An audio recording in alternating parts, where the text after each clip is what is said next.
The vast expanse of space stretched out before the Galactic Confederation's central command ship, the harmonious Unity its name, at this moment, seemed like a cosmic joke. Inside the ship's war room, a scene of barely controlled chaos unfolded. Holograms flickered, displaying the inexorable advance of the Kryzex Armada, a swarm of red dots, creeping ever closer to the heart of civilized space. Admiral Zix Norp of the Galactic Confederation Navy stood at the center of the storm, his forearms gesticulating wildly as he tried to make sense of the tactical readouts. His species, the Q'arth, were known for their cool heads and analytical minds. Right now, though, Zix Norp felt about as composed as a Flurbian jelly beast in a gravity well. Status report, he barked, his voice carrying the distinctive harmonics of the Q'arth, a sound somewhere between a cello and a grumpy cat. A Vexlorian ensign, looking like a cross between a praying mantis and a Christmas tree, chittered nervously. The Kryzex fleet has breached the outer defense perimeter, Admiral. They'll be within striking distance of the core worlds in less than 6 standard rotations. Zix Norp's eye stalks drooped. He turned to face the assembled alien admirals, each representing a different member species of the Confederation. The tension in the room was palpable, thick enough to cut with a photon blade. "Well, gentle beings," he addressed them, his tone dripping with barely concealed despair, "unless someone has a brilliant plan hidden in their tentacles, proboscises, or whatever anatomical feature you prefer, I'm afraid we're royally few." The doors to the war room burst open with a dramatic whoosh, cutting off the Admiral's colorful language.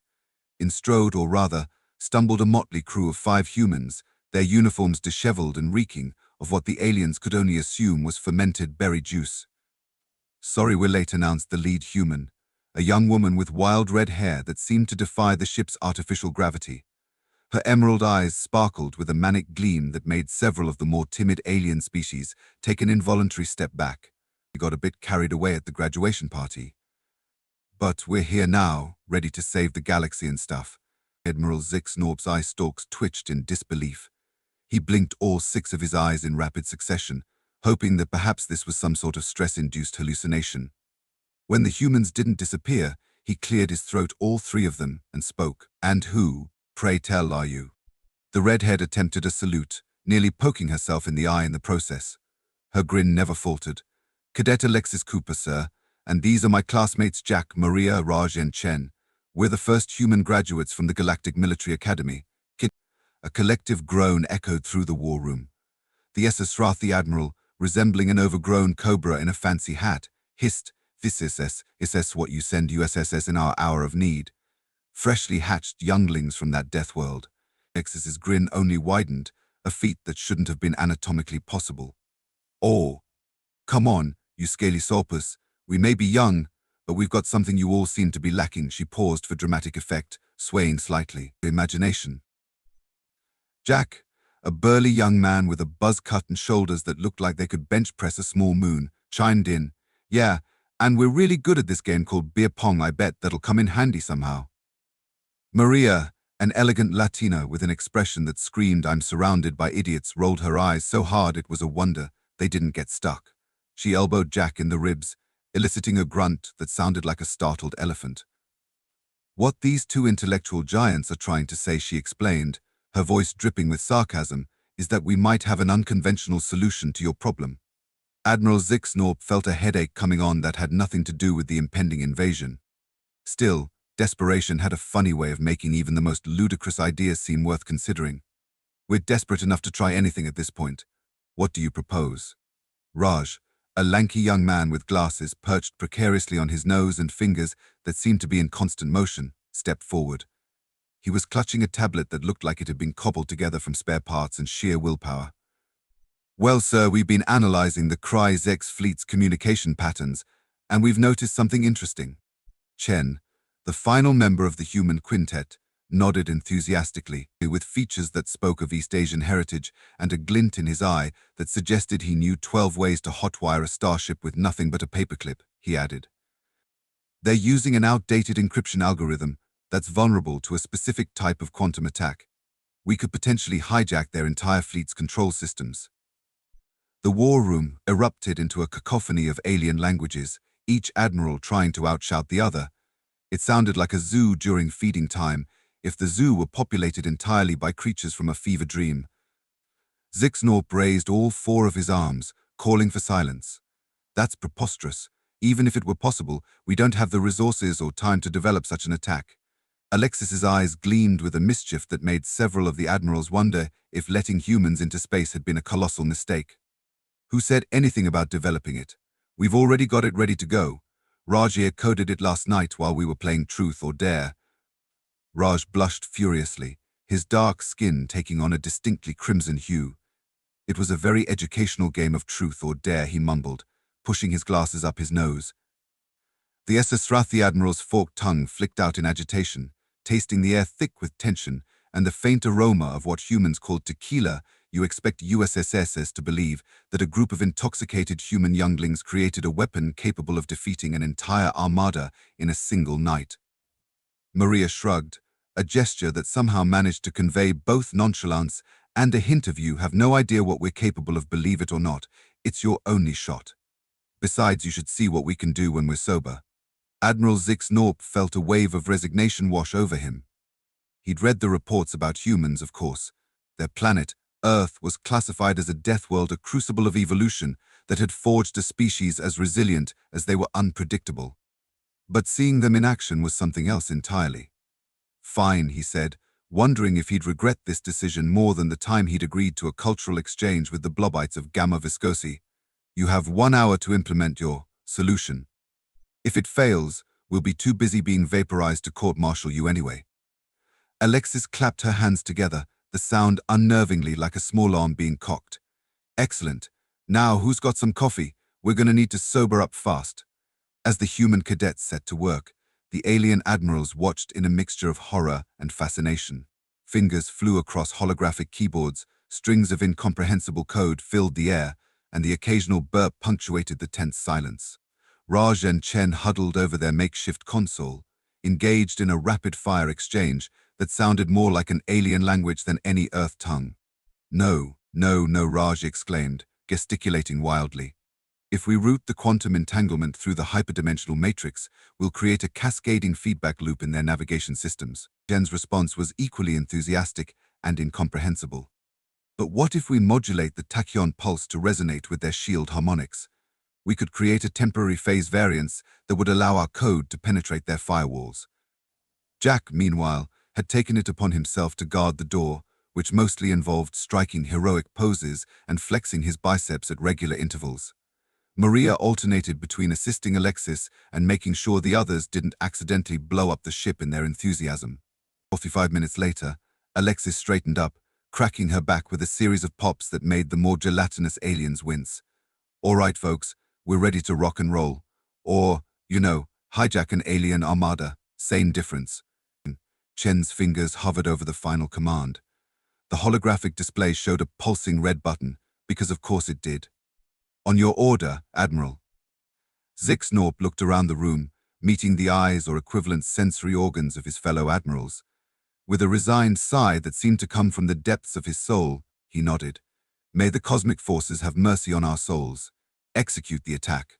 Chen hit the button with a flourish that would have made any B-movie scientist proud. For a moment, nothing happened. The red dots on the holographic display continued their relentless advance. The tension in the room ratcheted up to 11. It did. "Did it work?" Jack asked, peering at the display with the intensity of someone trying to will the universe into compliance through sheer force of squinting. As if in answer, the comm system crackled to life. A guttural, multi-toned voice filled the war room. "This is High Commander Kryzek Tick of the Kryzek Armada. We surrender unconditionally. Please don't make us dance again." The war room erupted into chaos. Admirals were cheering, fainting, and in one case, spontaneously molting. Amid the pandemonium, Alexis turned to her friends with a wicked grin that would have made the Cheshire Cat proud. "So, who wants to tell them about the dance routine we programmed into their ships?" Raj pushed his glasses up his nose, a rare smirk playing on his lips. "I believe the term is rickroll, and I must say, seeing an entire alien fleet perform a synchronized dance to Never Gonna Give You Up is quite satisfying." Maria couldn't contain her laughter, a sound that was equal parts joy and disbelief. The look on that Sesrathi admiral's face when the Kryzek's battleship started doing the moonwalk, Priceless. Jack, still a bit wobbly from their earlier festivities, attempted to demonstrate said moonwalk and nearly took out a holographic projector. Oops, my bad. But seriously, guys, we just won a galactic war with the power of bad 80s pop music and some fancy coding. If that doesn't deserve another round of drinks, I don't know what does. Chen, ever the voice of reason which, given the current company, was a bar so low it was practically subterranean, raised an eyebrow. Perhaps we should wait until after the debriefing? I have a feeling the admirals might have a few questions. As if on cue, Admiral Zixnorp approached the group, his eye stalks swiveling in what could only be described as utter bewilderment. I don't even know where to begin. You've saved the Galactic Confederation, but how? Why? What in the name of the cosmic void did you do to those ships? Alexis, still riding the high of their improbable victory, threw an arm around the Admiral's shoulders, ignoring his flinch at the casual contact.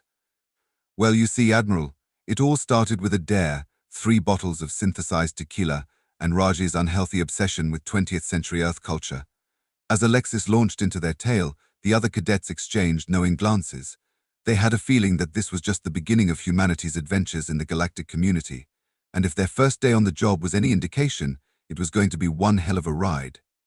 6 months later, in a dimly lit bar on the fringes of known space, a group of aliens huddled around a table, speaking in hushed tones. The establishment, charmingly named the Wobbly Neutron, was the kind of place where the drinks were strong, the patrons were shady, and asking too many questions was likely to result in a sudden and uncomfortable introduction to the local vacuum of space. Have you heard? As Zinthrak whispered, its antennae twitching nervously. The insectoid alien looked like it had seen better days, its exoskeleton scratched and dented in places. They're sending more of them out here. Those, humans, a collective shudder ran through the group.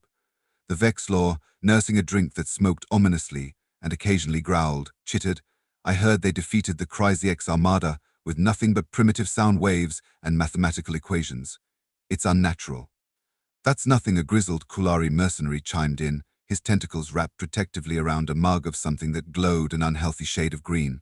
Word is, they've been revolutionizing FTL travel by applying something called Mario Kart physics. Don't ask me what it means.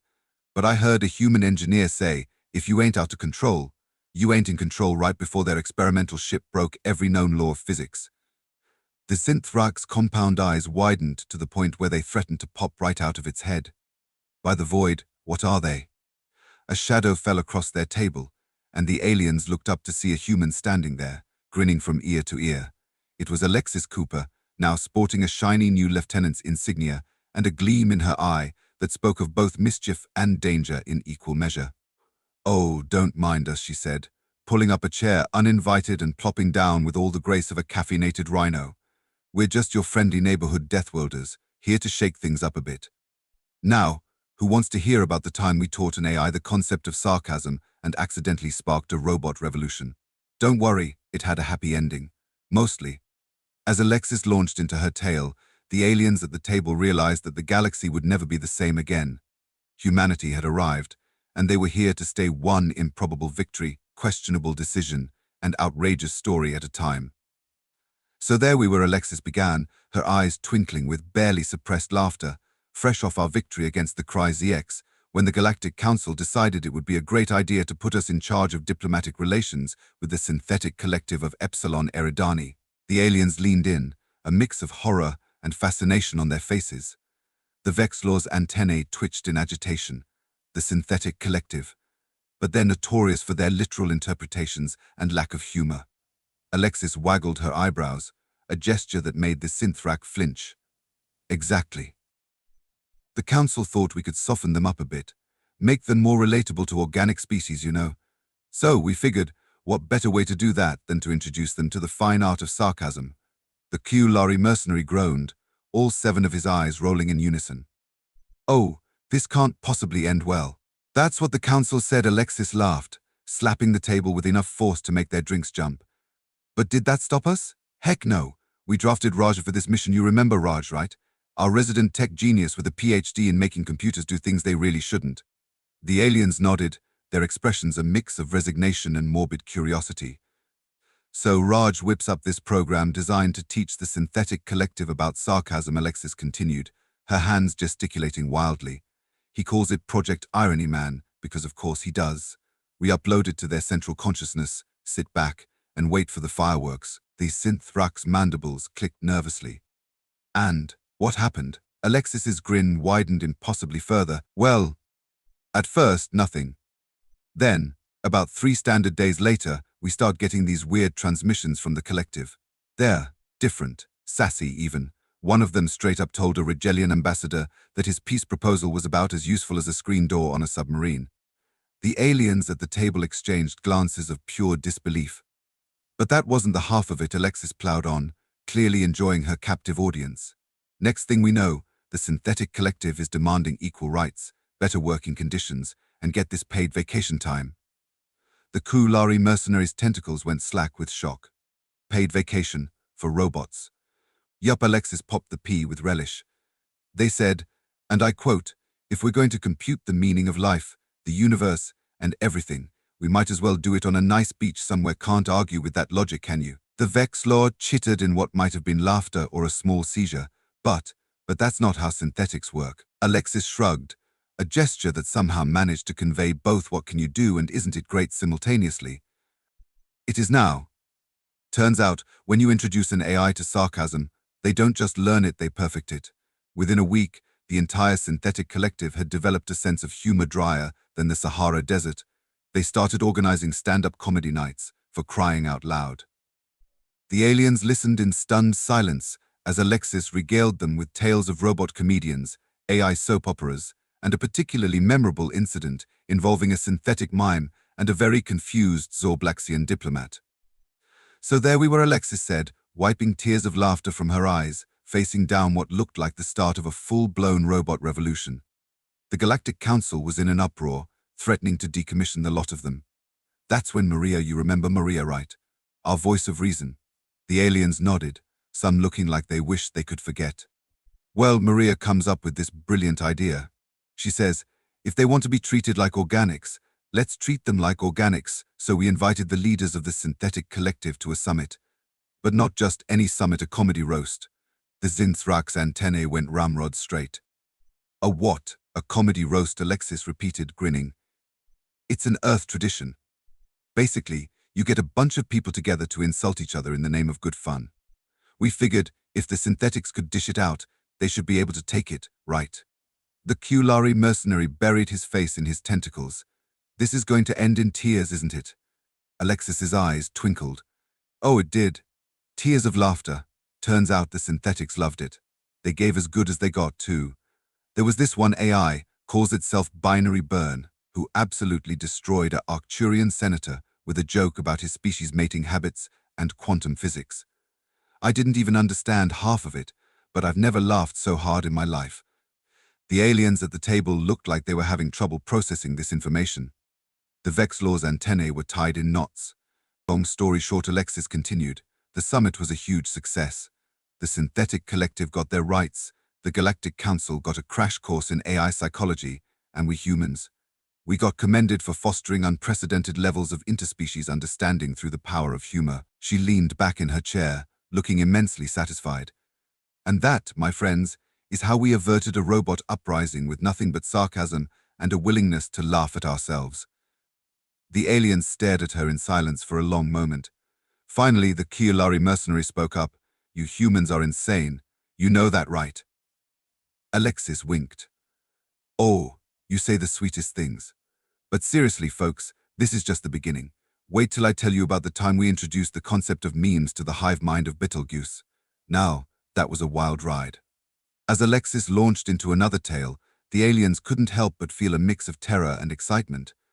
The galaxy had always been a strange and wonderful place, but with humans in the mix, it was becoming downright bizarre. And somehow, that didn't seem like such a bad thing after all.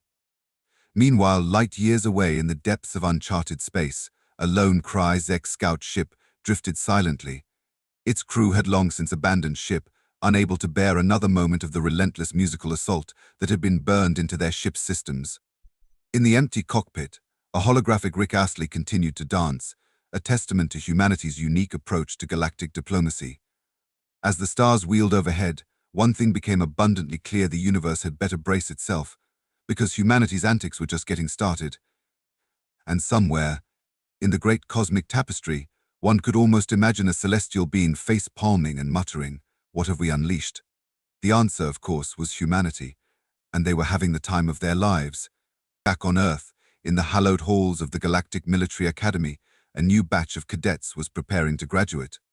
The instructors, a mix of battle-hardened veterans and shell-shocked aliens, eyed the eager young humans with a mixture of hope and trepidation. "Remember," growled Admiral Zix Norb, who had somehow been roped into giving the commencement speech, "the galaxy is a vast and dangerous place. It's full of challenges that will test you to your very limits.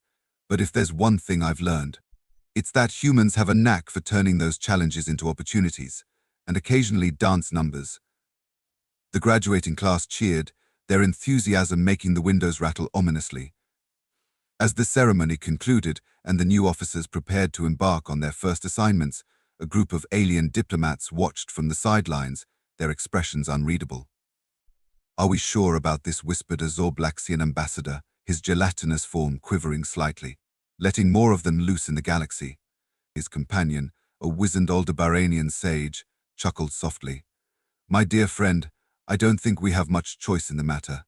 The humans are here to stay, and the universe will never be the same." "But what if they cause more chaos?" the Zorblaxian pressed. "What if they upend millennia of galactic order with their humanity?" the sage finished, a twinkle in his multifaceted eyes. "That, I believe, is precisely the point. The galaxy has been stagnant for too long. We've forgotten how to adapt, how to laugh at ourselves, how to see the absurdity in the cosmic dance of life." He gestured towards the celebrating humans, their joy infectious even across species barriers. "These young ones, with their wild ideas and their boundless enthusiasm, they remind us of something important. That the universe, for all its dangers, is also a place of wonder and possibility. And sometimes, the most logical solution is the one that makes no sense at all." The Zorblaxian ambassador pondered this for a moment, his thoughts swirling visibly in his transparent cranium. "I suppose you're right," he admitted finally. "But I can't help but wonder, what's next? What new madness will they unleash upon the stars?" The sage's laughter rang out, drawing curious glances from nearby graduates. "My friend, that is the beauty of it all. We don't know. For the first time in eons, the future is truly unpredictable. And isn't that exciting?" As if to punctuate his words, a cheer went up from the crowd. A group of graduates had somehow managed to rig the anti-gravity generators and were now doing elaborate backflips in midair. The Zorblaxian ambassador sighed, a sound like bubbles in a thick milkshake. "Well, I suppose there's no stopping it now. May the cosmic forces have mercy on us all." "Oh, I don't think we need mercy," the sage replied, his eyes twinkling with mischief. "What we need is popcorn. Because whatever happens next, it's sure to be one hell of a show." And as the new graduates of the Galactic Military Academy prepared to take their first steps into the vast unknown, the universe held its breath. Humanity was coming, armed with nothing but their wits, their courage, and an inexhaustible supply of terrible puns. The galaxy would never know what hit it. In the years that followed, tales of human exploits spread across the cosmos like wildfire.